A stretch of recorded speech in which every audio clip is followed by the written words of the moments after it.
Bharatiya Janata party Yuva Morcha द्वारा नागरिक अस्पताल में कोविड-19 हेल्प डेस्क का आज विधानसभा स्पीकर ज्ञानचंद गुप्ता द्वारा उद्घाटन किया गया। मौके पर तमाम वार्डों के पार्षद, भाजपा कार्यकर्ता मौजूद रहे। सुनिए ज्ञानचंद गुप्ता ने मीडिया से बात करते हुए क्या कुछ कहा। सर बताएंगे आज क्या प्रोग्राम था ये? भारतीय जनता पार्टी की तरफ से और भारतीय जनता युवा मोर्चा की ओर से पूरे हरियाणा प्रदेश के अंदर इस कोविड-19 के संक्रमण काल में जनता की सहायता के लिए, जो हमारे सीनियर सिटीजन्स हैं उनकी सहायता के लिए विशेष हेल्प डेस्क जो हैं वो स्थान स्थान पर लगाए गए। प्रदेश के अंदर कंट्रोल रूम बनाया गया है जो पंचकूला में ही बना है, और उसके ज़रिए पूरे प्रदेश के अंदर 22 के 22 ज़िलों के अंदर जो भी गतिविधियां कोरोना की दृष्टि से, कोरोना के जो पेशेंट्स हैं उनकी सेवा के लिए आवश्यक हैं, वो की जा रही हैं। और जहां जहां पर भी आवश्यकता है हमारे वॉलंटियर्स जाकर के उनसे कांटेक्ट करते हैं और उनकी समस्या का समाधान करने का प्रयास करते हैं।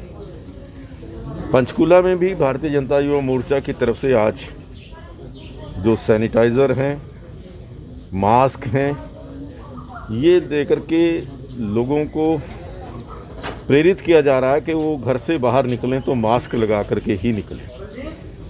और दूसरा एक हेल्प नंबर दिया हमने, ये 90413 48828।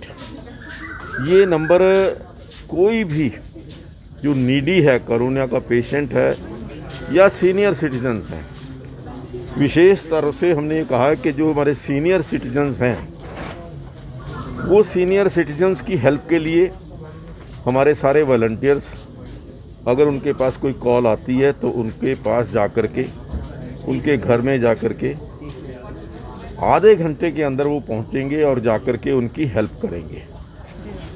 एक प्रयास जो है वो पार्टी की तरफ से किया जा रहा है। बहुत सारी NGOs, बहुत सारी अन्य सभी दल जो हैं इसके लिए विशेष सहयोग कर रहे हैं।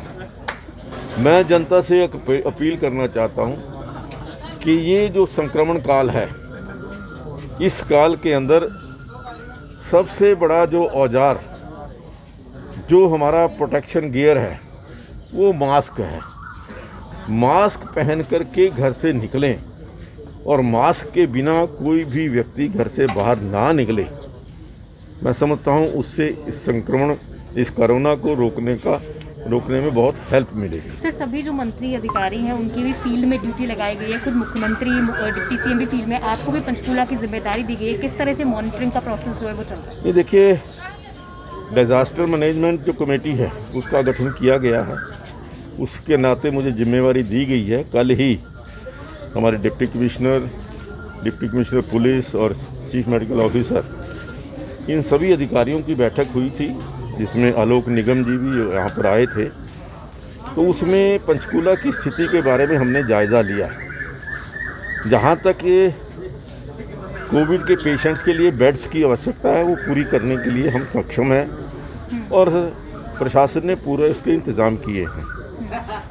थोड़ी बहुत कहीं अगर हमें दिक्कत आ रही है वो ऑक्सीजन गैस को लेकर के आई है।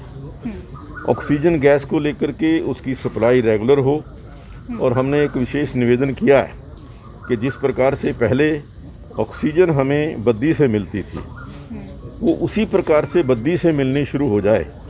उसके लिए रात ही मैंने मीटिंग के बाद प्रिंसिपल सेक्रेटरी से वो बद्दी से चालू कराई जाए।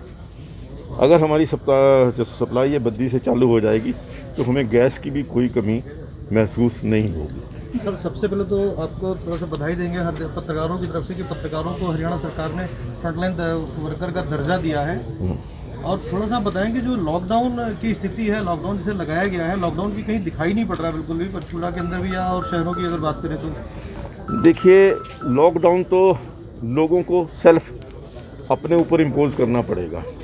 सरकार जो है आपको गाइडलाइंस दे सकती है, गाइड कर सकती है।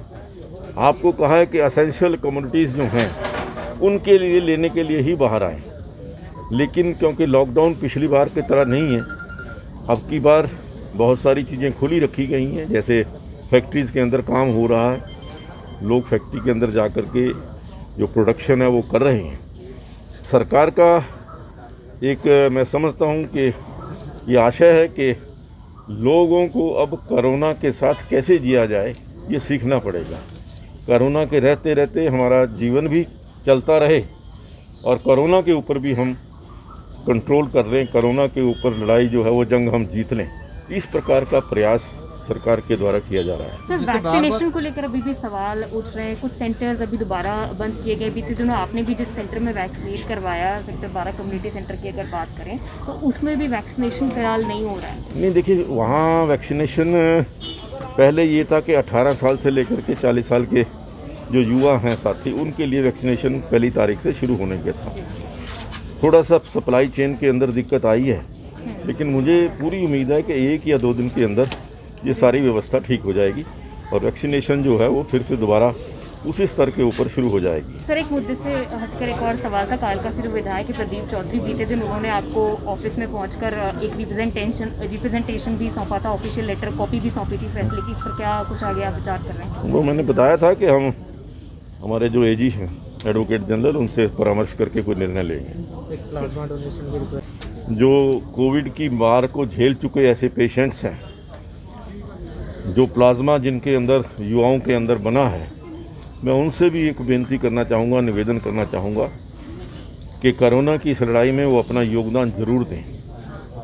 जो प्लाज्मा डोनेट करके ऐसे जो रोगी हैं जिनको उसकी ज़रूरत है, उनका सहयोग करेंगे तो निश्चित तौर पर मैं समझता हूँ कि जो हम सब मिल करके ये कोरोना की लड़ाई लड़ रहे हैं उसमें कामयाब हों। ऑक्सीजन की आपूर्ति के लिए कोई कदम उठाया जा रहा है? बिल्कुल, ऑक्सीजन आपूर्ति के लिए वार लेवल के ऊपर मुख्यमंत्री जी स्वयं केंद्र के साथ उनकी बातचीत हुई है।